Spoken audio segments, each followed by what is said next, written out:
नमस्कार। India debate में आप सबका स्वागत है। मैं हूं आशुतोष पाठक। मित्रों, आज एक बड़ी खबर आ रही है मुंबई से और हमारे विश्वस्त सूत्रों ने हमें खबर दी है कि सुनवाई जो 26 मार्च को दिशा सालियान के केस की है मुंबई हाई कोर्ट में, उस सुनवाई के पहले एक बड़ा खेल होने जा रहा है। और खेल ये है कि परमबीर सिंह की तर्ज पे, याद कीजिए परमबीर सिंह का वो दौर, उसकी तर्ज पे शैलेंद्र नगरकर मुंबई से फरार हो रहा है। और ये पुष्टि की है कुछ ईमानदार पुलिस वालों ने कि शैलेंद्र नगरकर को इस बात की एक प्रकार से इस बात का भान हो गया है कि अगली जो सुनवाई है उस सुनवाई में हमारे एफिडेविट पे जो हमारे जान का जंजाल बना हुआ है, बल्कि वो एफिडेविट उनको जेल के दरवाजे तक ही नहीं, उसमें जो जो बातें की हैं वो फांसी के फंदे तक भी पहुंचा सकता है। लेकिन जेल तो निश्चित है और कड़ी सजा है। 7 साल की होगी, 10 साल की होगी या आजीवन कारावास होगी, ये कहना मुश्किल है, लेकिन कड़ी सजा है। तो बहुत सारे लोगों को ये जानकारी मिली है और ये कोई छिपी छिपाई बात नहीं है। उनके गुरु के हवाले से। कौन है उनका गुरु? उनका गुरु है परमबीर सिंह। आपको याद होगा, जब परमबीर सिंह के खिलाफ केस हुआ और परमबीर सिंह को कहा गया कि आप इंक्वायरी में सहयोग कीजिए, तो परमबीर सिंह जो दिल्ली का पुलिस कमिश्नर है, आप कल्पना कीजिए, दिल्ली का पुलिस कमिश्नर फरार हो गया। इतिहास में पहली बार ऐसा हुआ कि किसी शहर का पुलिस कमिश्नर ही फरार हो जाए। और उसके बाद वो हाईकोर्ट की शरण में गए, हाईकोर्ट में बात नहीं बनी, वो सुप्रीम कोर्ट आए और सुप्रीम कोर्ट में जज साहब ने उनके वकीलों से पूछा कि कमाल हो गया, आप जिस पुलिस को हेड कर रहे हैं उसी पुलिस पर आपको भरोसा नहीं है, आप फरार क्यों हैं? आप कमिश्नर हैं, आप जाइए इन्वेस्टिगेशन में सहयोग कीजिए, तो आप फरार क्यों हैं?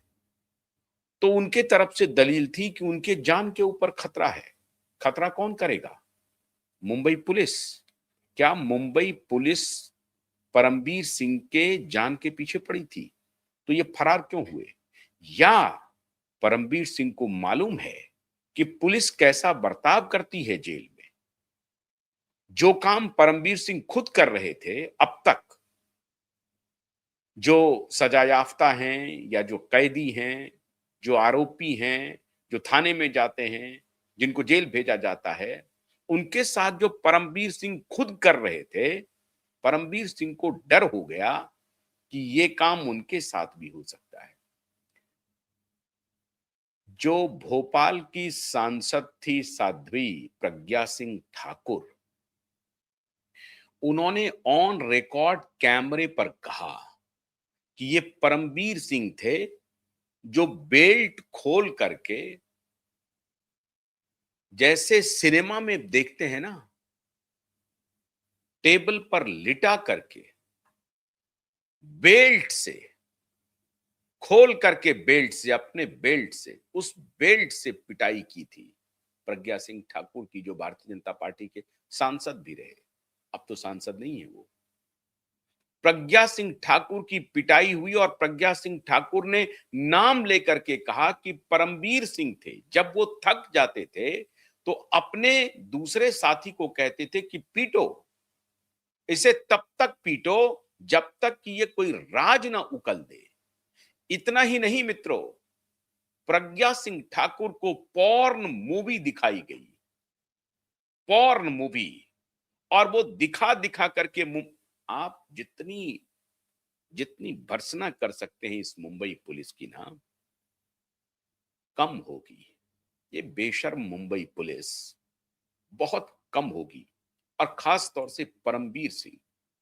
मित्रों, बहुत दुख के साथ कहना पड़ता है कि वो परमबीर सिंह जो साध्वी प्रज्ञा सिंह ठाकुर को कोड़ों से अपने बेल्ट से पिटाई किया, उस परमवीर सिंह को भारतीय जनता पार्टी की वर्तमान सरकार लीज ऑफ लाइफ दे रही है। दुर्भाग्य देखिए, किनके हैं ये किसी के नहीं है।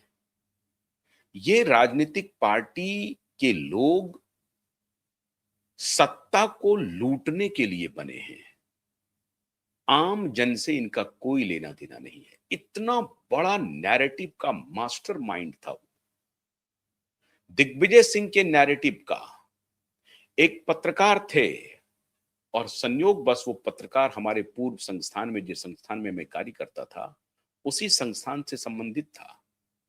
उसके उर्दू विंग को हेड करता था, एडिटर थे। उन्होंने किताब लिखी थी, हिंदू को आतंकवादी बताया था। भगवा टेररिज्म का पहली बार उसने नैरेटिव रचा और उसका उद्घाटन किया था कांग्रेस पार्टी के बेशर्म दिग्विजय सिंह ने, और हिंदू नैरेटिव चलाया। मेरे भी मित्र रहे हैं दिग्विजय सिंह, लेकिन मुझे जानकारी नहीं थी। इस प्रकार से ये नैरेटिव चलाता है ये व्यक्ति। उस दिग्विजय सिंह ने जो भगवा हिंदुत्व का, भगवा आतंकवाद का हवाला दिया था, ये बेशर्म पार्टी समधी बनाता है। ये बेशर्म पार्टी समधी बनाता है उसको। इसी बेशर्म पार्टी के एक नेता है नागपुर के, जो परमवीर सिंह के समधी हैं। उसी पार्टी के सांसद को बेल्ट से पिटाई करता है ये परमवीर सिंह। ये मैं नहीं कह रहा हूं।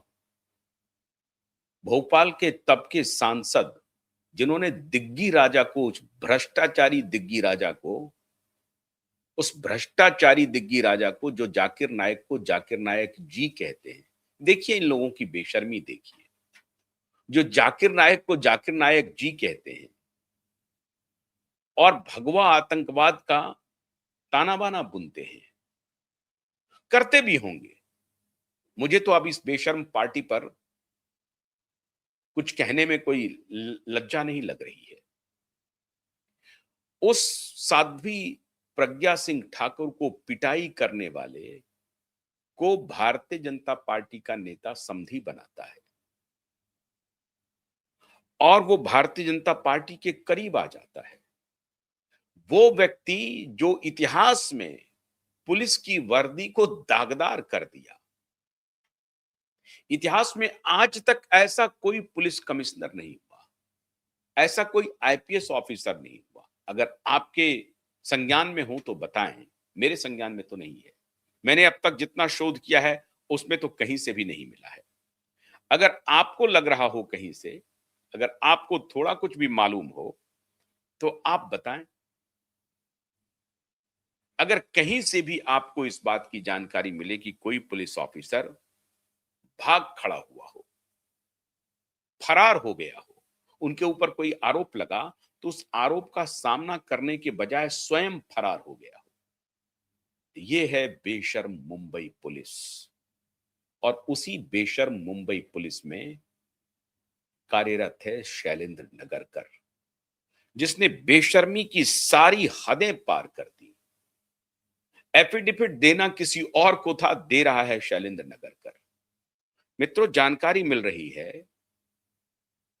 कि संभवतः परमवीर सिंह के गैंग ने शैलेंद्र नगरकर को ब्रीफ किया है कि अब जो सुनवाई होने वाली है, उस सुनवाई में सारी गाज तुम्हारे ऊपर गिरने वाली है। और इसीलिए पब्लिक प्रोसिक्यूटर ने खुद को कहा कि मुझे, मेरे खिलाफ जो क्रिमिनल प्रोसीडिंग्स मांग रहे हैं उसको हटा दीजिए। और सतीश साल्यान के वकील नीलेश ओझा जी ने पब्लिक प्रोसिक्यूटर के खिलाफ जो प्रोसीडिंग्स मांगा था उसको हटा दिया। और पब्लिक प्रोसिक्यूटर ने कहा कि भले ही शैलेंद्र नगरकर के खिलाफ जो आप क्रिमिनल प्रोसीडिंग्स मांग कर रहे हैं उसे रहने दीजिए। ये कौन कह रहा है? ये पब्लिक प्रोसिक्यूटर कह रहा है, जो शैलेंद्र नगरकर का वकील है, मतलब सरकारी वकील है। वो कह रहा है कि मेरा नाम हटा दीजिए, लेकिन शैलेंद्र नगरकर का रहने दीजिए, हमें कोई आपत्ति नहीं है, लेकिन मुझे मत घसीटिए। मतलब पब्लिक प्रोसिक्यूटर को मालूम है कि जिस केस को वो डिफेंड कर रही हैं, उस केस का कोई आधार नहीं है और वो केस निश्चित रूप से in the court of law हार का मुंह देखेगी, किसी भी सूरत में देखेगी। यही पब्लिक प्रोसिक्यूटर है 2011 के एक केस में खतरनाक निर्णय दिया मुंबई हाई कोर्ट ने, पुलिस वालों के खिलाफ क्रिमिनल प्रोसीडिंग्स का ऑर्डर दिया। तो शैलेंद्र नगरकर को परमबीर और ठाकरे के गैंग कह रहे हैं कि अगली जो सुनवाई होगी उसमें निश्चित रूप से गाज तुम्हारे ऊपर गिरेगी, तो तुम फरार हो जाओ और उस दिन अपीयर ही मत हो। फिर कोई ना कोई पब्लिक प्रोसिक्यूटर बहाना बना लेगी, क्योंकि उस दिन तुमको कोर्ट में रहना है। अब कौन सा होगा? उस दिन तो हमने पब्लिक प्रोसिक्यूटर ने कह दिया कि मेरी मां को हार्ट अटैक हो गया है। फिर वो कुछ ना कुछ आर्गुमेंट करेंगी। लेकिन इस बार सतीश साल्यान के वकील नीलेश ओझा जी ने तय किया है कि किसी भी सूरत में वो अविलंब कार्रवाई की मांग करने वाले हैं। ऐसी परिस्थिति में शैलेंद्र नगरकर को जवाब देना पड़ेगा और एफिडेविट जो उनका है मित्रों, और कुछ करने की जरूरत नहीं है। जो एफिडेविट है उसी एफिडेविट में शैलेंद्र नगरकर पकड़ा रहा है। क्या हुआ नहीं हुआ उसको भूल जाइए, कैसे दिशा की मौत हुई नहीं हुई भूल जाइए। जो बात एफिडेविट में कहा गया है शैलेंद्र नगरकर की तरफ से कि शैलेंद्र नगरकर ने कह दिया कि वो सुसाइड कर लिया, ऊपर छत पर से गिर गई, और उसकी पुष्टि कर रहा है वो पोस्टमार्टम रिपोर्ट जो नहीं दिया था अब तक उसको देना पड़ा। सिंपल कहानी है, एक्सीडेंटल डेथ रिपोर्ट ही सही, पोस्टमार्टम रिपोर्ट की जब आप जांच कर रहे थे, पोस्टमार्टम रिपोर्ट आपको घर वालों को देना था। आपने पोस्टमार्टम रिपोर्ट घर वालों को क्यों नहीं दिया? जब आपने इंक्वायरी क्लोज किया तो क्यों नहीं दिया? सिंपल कहानी है। और जब नीलेश ओझा जी ने इस तर्क को रखा पिछली हियरिंग में, पिछले से पिछली हियरिंग में ही कई हियरिंग हो गई, तो इनको वो पोस्टमार्टम रिपोर्ट इनको देना पड़ा। पोस्टमार्टम रिपोर्ट एक नहीं दो दो पोस्टमार्टम रिपोर्ट बने थे। पहला पोस्टमार्टम रिपोर्ट को बदल करके दूसरा पोस्टमार्टम रिपोर्ट बना। सबको मालूम है, बता चुके हैं, कई बार बता चुके हैं, बताने की जरूरत नहीं। अब सवाल है कि शैलेंद्र नगरकर दूसरे का तीर, उड़ता हुआ तीर अपने तरफ क्यों ले ले? इसलिए परमबीर सिंह का गैंग कह रहा है कि तुम्हारे पास एक ही उपाय है। हो सकता है कि अगली सुनवाई में अदालत ये आदेश दे दे, हो सकता है कि तुम्हारी गिरफ्तारी का वारंट भी जारी कर दे अदालत। क्योंकि अगर दलील में ये बात आ गई, और नीलेश ओझा एडवोकेट हैं, तो उनकी दलील, और वो सबसे पहली दलील तो वो मांग रहे हैं कि पब्लिक प्रोसिक्यूटर और शैलेंद्र नगरकर का प्रोसीडिंग्स कस्टोडियल इंक्वायरी का डिमांड कर दिया है तुम्हारा। तो अगर नीलेश ओझा ने अदालत को कन्विंस कर दिया कि इनका कस्टोडियल इंक्वायरी होना चाहिए, इनको कस्टडी में लिया जाना चाहिए, क्योंकि यही किंग पिन है, यही मास्टरमाइंड है, यही डिस्टॉर्ट कर रहा है, यही कोर्ट को गुमराह कर रहा है, फॉल्स नैरेटिव कर रहा है और गलत एफिडेविट दे रहा है, तब तुम क्या करोगे? तो तुम्हारे पास एक ही चारा है कि तुम फरार हो जाओ, कोई बहाना बना लो, इनकम्युनिकाडो हो जाओ, तुम्हारा फोन स्विच ऑफ कर लो, कुछ कर लो, एक आध दो महीना तुम फरार हो जाओ, इस पर डेट मिल जाएगा। अब फिर तुमको सम्मन जाएगा, सम्मन जाएगा तो सम्मन तो मुझे भी आया था, हम तो 3 महीने तक फरार रहे। फिर एकाएक तुम कहना कि हमारे जान पर हमला हो सकता है, जान पर खतरा हो सकता है, जो हमने गढ़ा था कहानी। क्योंकि हम तो वही काम करते हैं ना। जिस परमबीर सिंह ने प्रज्ञा सिंह ठाकुर को बेल्ट से मारा, वो भारतीय जनता पार्टी का समधी बन गया है। तो तुम फरार हो जाना, और उधर देवेंद्र फडणवीस एक ही राग अलापेगा, कोई पूछने जाएगा नहीं। अगर कोई पूछेगा तो देवेंद्र फडणवीस कहेगा अदालत का हम इंतजार कर रहे हैं, अदालत जो आदेश देगी हम उसकी तामील करेंगे। उनके पास तो रतन टोटा तोता की तरह आंसर रेडी है। जो कोई भी जाएगा देवेंद्र फडणवीस के पास कहेगा कि देखिए वो मामला अदालत में है, अदालत जो फैसला देगी वो हम करेंगे। तो मार्च 2025 से मार्च 2026 तो हम ले आए, 12 महीना खींच लिया हमने, एफआईआर होने नहीं दिया। कई पुलिस कमिश्नर बदल गए, सदानंद दाते भी अभी सेबी के एग्जीक्यूटिव डायरेक्टर बन गए हैं। सदानंद दाते जो डीजीपी अभी हुए थे, वो सदानंद दाते भी चले गए, वो सेबी के एग्जीक्यूटिव डायरेक्टर बन करके। तो कितने पुलिस वाले आएंगे, कितने बदल जाएंगे? देवेंद्र भारती एकदम से उस व्यक्ति का, परमवीर सिंह का ही लगता है खासम खास है। देवेंद्र फडणवीस का तो खासम खास है ही है। तो ये पूरी प्लानिंग हो रही है कि किस प्रकार से शैलेंद्र नगरकर को फरार किया जाए। और ये ईमानदार पुलिस ऑफिसर ने हमें जो सूचना दी कि साहब देखिए, इस केस को और मुलतवी करने के लिए ये चाल ये चल रहा है कि एक दिन पब्लिक प्रोसिक्यूटर कहे कि हमारी मां को हार्ट अटैक हो गया है, किसी दिन शैलेंद्र नगरकर नहीं पहुंचे, और ठाकरे का जो एफिडेविट है उसका, उस पर कोई चर्चा ही नहीं हो रही, कोई रिप्लाई नहीं हो रहा है, ठाकरे भी कुछ नहीं कर रहा है। मैंने कल भी आपको बताया था, परसों बताया था मैंने कि सीजेआई सूर्यकांत जी कहां हैं, कल ही मैंने बताया था। आज सीजेआई सूर्यकांत जी नहीं देख रहे हैं। और कमाल की बात है मित्रों, आज मैं इस चर्चा में घसीटना नहीं चाहता हूं, लेकिन घसीटूंगा।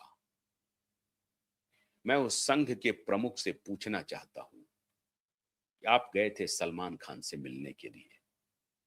सलमान खान में आपको तो कैरिश्मा दिखता है, सलमान खान में आपको रोल मॉडल दिखता है। तो जरा अपने देवेंद्र फडणवीस से पूछिए कि ये सुशांत सिंह राजपूत की जो मृत्यु हुई, और इसके साथ साथ एक दिशा सालियान की जो मृत्यु हुई, उस मृत्यु का स्टेटस क्या है, उसका इन्वेस्टिगेशन का स्टेटस क्या है? तो वो कहेगा कि सीबीआई के पास है, सीबीआई ने क्लोजर रिपोर्ट फाइल कर दिया है, वो सुनवाई हो रही है सुशांत के मामले में। दिशा सालियान के मामले में तो सीबीआई ने क्लोजर रिपोर्ट फाइल नहीं की है। और मैं संघ को कोई सांस्कृतिक संगठन नहीं मानता हूं।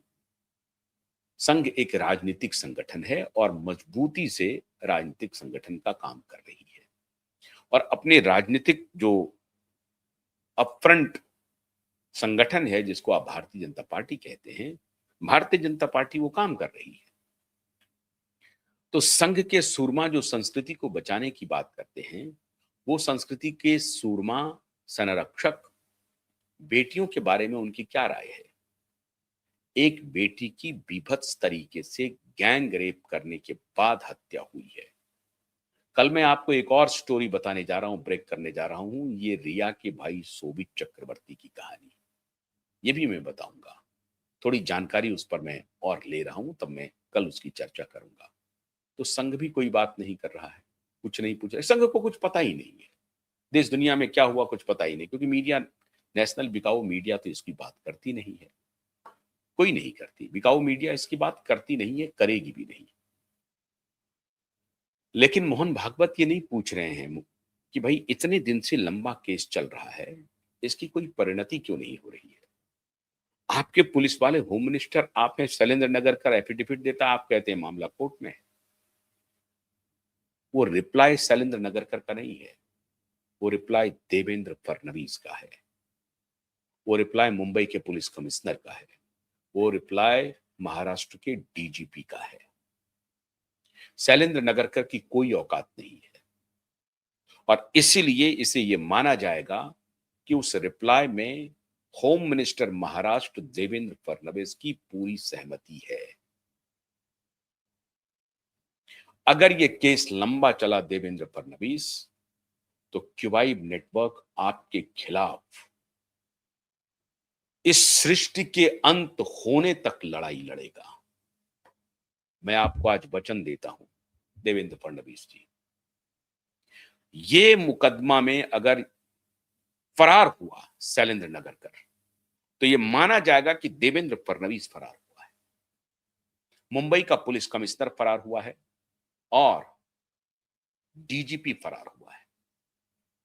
फरार होने की चेष्टा की जा रही है, जैसे फरार हुआ था परमवीर सिंह, और इस केस को भटकाने की पूरी प्लानिंग हो रही है, पूरी प्लानिंग हो रही है। और अब मैं माननीय नीलेश ओझा जी से आग्रह करूंगा कि अगर अदालत संज्ञान नहीं लेती है अगली हियरिंग को, तो आपको सीधा सीधा पत्र चीफ जस्टिस ऑफ इंडिया को लिखना चाहिए कि अदालत में सुनवाई नहीं हो रही है। अदालत से ही एकमात्र भरोसा बचा हुआ है इस केस के दूध का दूध पानी का पानी होने का। और इस केस को तिकड़मी भटकाने की पूरी योजना बना रहे हैं।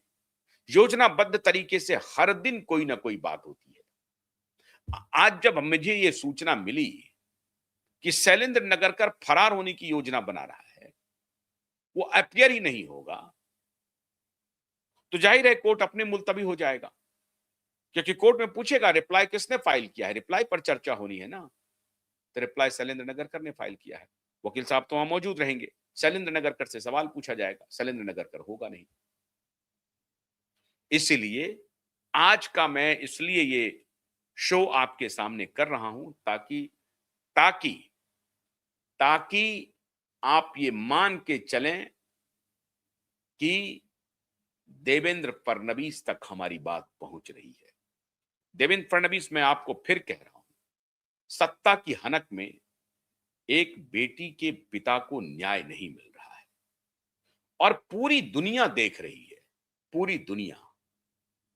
अगर आप न्याय नहीं देंगे तो पूरी दुनिया देख रही है। देखिए साहब, अगर सुशांत और दिशा के मामले में न्याय नहीं होगा तो फिर प्रकृति अपना बदला लेगी और प्रकृति शांति से बैठेगी नहीं। शैलेंद्र नगरकर, तुम डाल डाल हम पात पात हैं। तुम्हारे एक एक मूव को पब्लिक के बीच ले जाएंगे और ये जो तिकड़म सोच रहे हो कि तुम बच जाओगे, बच नहीं पाओगे। तुम्हारी सारी प्लानिंग की जानकारी मिल रही है, कहां फरार होगे। और मैं ईमानदार पुलिस वालों को सैल्यूट करता हूं जो हम तक इस तरह की सूचना पहुंचाते हैं। अगली सुनवाई का इंतजार कीजिए। कल मैं आपको शोभित के राज के बारे में बताऊंगा। बहुत बहुत शुक्रिया। नमस्कार।